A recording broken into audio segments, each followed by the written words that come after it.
अस्सलाम वालेकुम दोस्तों, इनसाइड भी मुतफक्कर में खुशामदीद। इलेक्शन कमीशन की तरफ से एक आज बहुत ही बड़ा फैसला सामने आया है और इलेक्शन कमीशन ने बाज़ाब्ता तौर पर पाकिस्तान तहरीक इंसाफ को सियासी जमातों की फहरिस्त से निकाल बाहर किया है। इसका मतलब ये है कि अब इमरान खान साहब या पाकिस्तान तहरीक इंसाफ से ताल्लुक़ रखने वाला कोई भी रुकन, कोई भी उम्मीदवार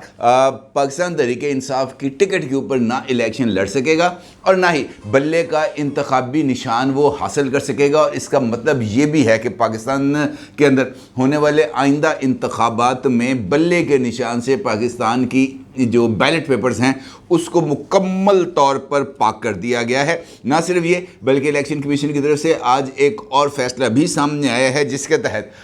जो पाकिस्तान तहरीक इंसाफ से ताल्लुक़ रखने वाले 2 साबिक ओहदेदार और एक मौजूदा, इनको जो है वो इनके नाकाबिल ज़मानत वारंट गिरफ्तारी जारी किए गए हैं। और इनके अंदर सबसे सरकर्दा शख्सियत है पाकिस्तान तहरीक इंसाफ के चेयरमैन इमरान खान साहब, जो मुसलसल इलेक्शन कमीशन ऑफ पाकिस्तान की तौहीन के मुर्तकब हो रहे थे और तौहीन के मुर्तकब होने के बावजूद वो इलेक्शन कमीशन के सामने पेश नहीं हो रहे थे, जिसकी बिना पर इलेक्शन कमीशन ऑफ पाकिस्तान ने मुतअद्दिद मौक़े दिए जाने पर और अदम पेशी पर जनाब इमरान खान साहब, जनाब फवाद चौधरी और जनाब असद उमर साहब के नाकाबिल ज़मानत वारंट गिरफ्तारी जारी कर दिए हैं। और इलेक्शन कमीशन ऑफ पाकिस्तान से इस्लामाबाद इंतज़ामिया को ये हुक्म भी दिया गया है कि जनाब इन्होंने कन्नों फाड़ के लेके आओ। अब इस सिचुएशन के अंदर सवाल है, बहुत ही इंपॉर्टेंट सवाल है कि इलेक्शन कमीशन ऑफ पाकिस्तान ने पीटीआई का नाम सियासी जमातों की फहरिस्त से क्यों निकाला। इस अचानक फ़ैसले की जो ज़रूरत थी वो क्या पेश आई और इस फ़ैसले के ज़रिए क्या पैगाम देना मकसूद था। और सबसे बढ़कर और सबसे इम्पॉर्टेंट सवाल कि अभी तक किसी भी कोर्ट ऑफ लॉ से पाकिस्तान तहरीक इंसाफ को कालादम तंजीम करार नहीं दिया गया। ना ही हुकूमत, ना ही वज़ीर दाखिला, ना ही वज़ारत दाखिला और ना ही वफाकी काबीना की तरफ से पाकिस्तान तहरीक इंसाफ पर पाबंदी लगाए जाने या उनकी सियासी सरगर्मियों को मुअत्तल करने के हवाले से कोई एग्जीक्यूटिव ऑर्डर जारी किया गया। इस सिचुएशन के अंदर जहां पर कोई ऐसा एग्जीक्यूटिव ऑर्डर मौजूद नहीं है और ना ही ऐसा कोई कोर्ट ऑर्डर मौजूद है, तो फिर पाकिस्तान तहरीक इंसाफ का नाम सियासी जमातों की फहरिस्त से क्यों कर निकला, ये एक बहुत ही इंपॉर्टेंट और वैलिड क्वेश्चन है। और इसी के इर्द गिर्द जो सारी की सारी कहानी है वो घूमते, इन तमाम सवालात का जायज़ा लेंगे। लेकिन उससे पहले एक और डेवलपमेंट है जो आपके साथ शेयर करना बहुत ही ज़्यादा ज़रूरी है, क्योंकि इसका ताल्लुक भी कहीं ना कहीं जाकर इमरान खान साहब के साथ ही जुड़ता है। और इमरान खान साहब के साथ अगर कोई मामला जुड़ जाए तो फिर उसको इतनी आसानी से नज़रअंदाज नहीं किया जा सकता। कल एक खबर आई थी और एक पिटीशन के दायर होने के बारे में इतला दी गई थी और ये बताया गया था कि जनाब जो सुप्रीम कोर्ट ऑफ पाकिस्तान के जो चीफ जस्टिस इन वेटिंग हैं, यानी सीनियर मोस्ट जज सुप्रीम कोर्ट जनाब जस्टिस काजी फ़ाइज़ ईसा साहब, और उनके बाद जो दूसरे नंबर पर सीनियर मोस्ट जज हैं जनाब जस्टिस सरदार तारिक मसूद साहब, इनके ख़िलाफ़ तौहीन अदालत की दरख्वास्त दायर कर दी गई है। और इस दरख्वास्त का अक्स आप इस वक्त अपनी स्क्रीन पर भी देख सकते हैं। अब ये वाली जो दरख्वास्त है ये इस बात की तरफ इशारा कर रही है कि गेम ऑन है। इलेक्शन कमीशन ऑफ पाकिस्तान के फैसले से भी ये बात साबित हो रही है कि गेम ऑन है, दोनों तरफ से गेम ऑन है, बल्कि तीनों तरफ से गेम ऑन है। और ये जो मुसलसल ये इस बारे में मैं आपसे आगाह कर रहा हूँ और आपको बता रहा हूँ, कल की भी 2 वीडियोज़ के अंदर आपको इस हवाले से बताया था और आज भी, कि इस वक्त सिचुएशन ऐसी है कि पहला हमला कौन करेगा, या वो नहीं अमूमी तौर पर जो मुकाबला हो जाता है कि पहले पलक कौन झपकेगा, ये बिल्कुल वैसी ही सिचुएशन है जहां पर तमाम जो main pillars of the state हैं वो इस वक्त आमने सामने आ चुके हैं और हालत जंग में जाने से पहले वाली एक सिचुएशन डेवलप है जहां पर आईबॉल टू आईबॉल कॉन्टेक्स्ट हो रहा है। ये जो दरख्वास्त है जस्टिस काजी फ़ाइज़ ईसा साहब के ख़िलाफ़ और जस्टिस सरदार तारिक मसूद साहब के ख़िलाफ़, ये दरख्वास्त एडवोकेट शाहिद राना ने दायर की है और इस दरख्वास्त में ये मौक़िफ़ अपनाया गया है कि दोनों जज साहिबान ने सुप्रीम कोर्ट के प्रैक्टिस एंड प्रोसीजर्स एक्ट पर दिए गए हुक्म इम्तना की खिलाफ वर्जी की और दोनों शख्सियात ने आला अदलिया का जज होने के बावजूद जो सुप्रीम कोर्ट ऑफ पाकिस्तान है, जिस इदारे से वो मुंसलिक हैं, उसके फ़ैसले से इन्हिराफ किया और जो हुक्म इम्तना दिया गया है उसके ऊपर अदम एतमाद का इजहार किया और इसका अमली इजहार किया गया। ये नहीं कि बंद कमरे के अंदर इजहार किया गया, अमली इजहार किया गया اور ایڈوکیٹ شاہد رانا نے اپنی درخواست میں کہا ہے کہ دونوں جج صاحبان نے سپریم کورٹ کے حکم کی خلاف ورزی کرتے ہوئے ملٹری کورٹس کیس میں بیٹھنے سے انکار کیا، اور درخواست میں مزید موقف اپنایا گیا کہ چونکہ سپریم کورٹ کا حکم امتناع موجود ہے اور نافذ العمل ہے، جس کے اوپر سپریم کورٹ آف پاکستان کے فیصلے پر عمل درآمد تمام ریاستی اداروں پر فرض ہے، نہ صرف ریاستی اداروں پر فرض ہے بلکہ سپریم کورٹ آف پاکستان کے جج صاحبان کے اوپر بھی اس فیصلے کا اطلاق ہوتا ہے۔ فیصلہ فیلڈ میں ہونے کے باعث دونوں جج صاحبان پر بھی لاگو ہوتا ہے، لہٰذا سپریم کورٹ کے جو حکم ہے وہ آئین کے آرٹیکل 239 کے مطابق ہے، اور دونوں جج صاحبان کی طرف سے اس فیصلے پر عمل درآمد نہ کرنا انفیکٹ توہین عدالت ہے، اور توہین عدالت کی کارروائی ان دونوں جج صاحبان کے خلاف شروع کی جائے تاکہ ان کو جو ہے اس کا سزا دی جا سکے۔ اب اس پیرائے کے اندر یہ جو درخواست ہے یہ بہت ہی زیادہ منی خیز ہے۔ منی خیز اس وجہ سے ہے کہ جو طاقت کا توازن ہے اس وقت وہ برابر ہو چکا ہے، 8 ووٹوں سے 8 گولوں سے اس وقت میچ برابر ہے، اس طرف بھی 8 لوگ ہیں، اس طرف بھی 8 لوگ ہیں، اور اس کے ساتھ ساتھ کچھ ایسے آپشنز ہیں جن کو زیر غور لایا جا رہا ہے گینگ آف 5 سے نجات حاصل کرنے کے لیے یا ان کو ٹاٹا گڈ بائی کہنے کے لیے، اور اس کے لیے جو قانون دان ہیں اور آئینی ماہرین ہیں اور جو سپریم کورٹ پروسیجرز سے آگاہ ہیں ان کی طرف سے بھی کچھ اس طرح کی تجاویز اور کچھ ایسے پریسیڈنٹس کا حوالہ دیا گیا ہے جس کے اوپر عمل درآمد کیا جا سکتا ہے۔ اب اگر ایک جانب ان تمام لوگوں کے خلاف کارروائی ہوگی تو اس کا مطلب یہ ہے کہ دوسری جگہ پر بھی جو دیگر لوگ ہیں یعنی جسٹس قاضی فائز عیسیٰ صاحب ہیں، جسٹس سردار طارق مسعود صاحب ہیں، ان کے خلاف بھی کوئی کارروائی کی جا سکتی ہے۔ اب اس سارے سینیریو کے اندر جو معزز چیف جسٹس ہیں مسٹر جسٹس عمر طاب بندیال صاحب، ان کا فیصلہ سب سے زیادہ امپورٹنٹ ہوگا، کیونکہ اگر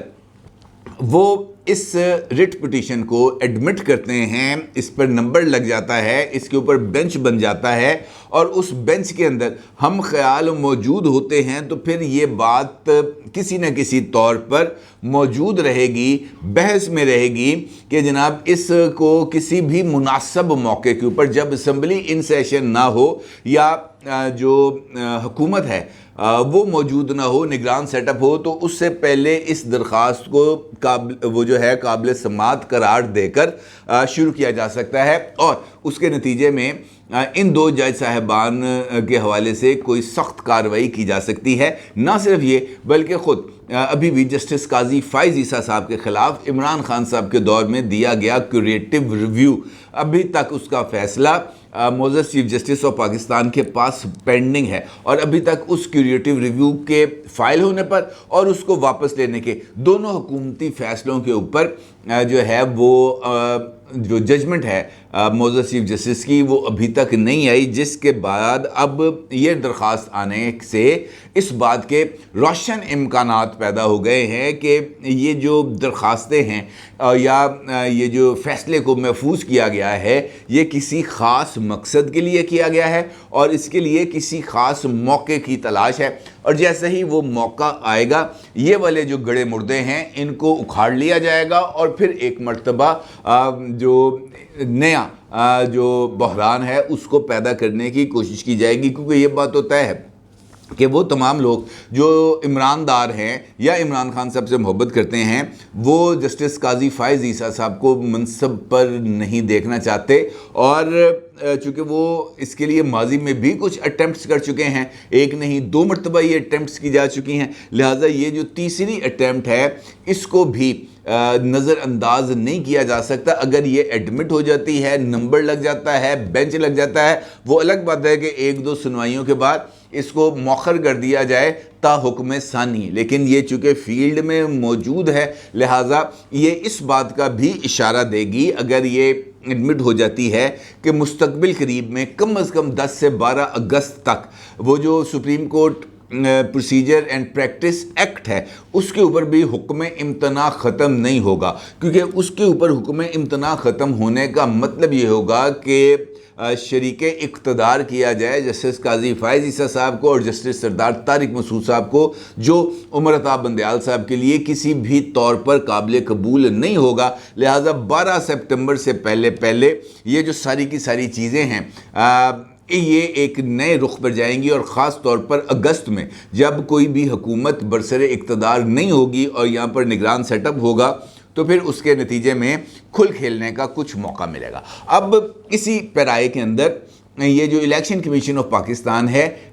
इसकी तरफ से ये जो डेवलपमेंट है वो सामने आई। आज सुबह एक मैंने ट्वीट देखा सदीक जान साहब का, जो इस वक्त आप अपनी स्क्रीन पर भी देख सकते हैं। सदीक जान साहब ने अपने इस ट्वीट के अंदर इस बात का इंकशाफ किया कि पाकिस्तान तहरीक इंसाफ को सियासी जमातों की फहरिस्त से निकाल दिया गया है, और फिर उन्होंने आगे ये बात भी लिखी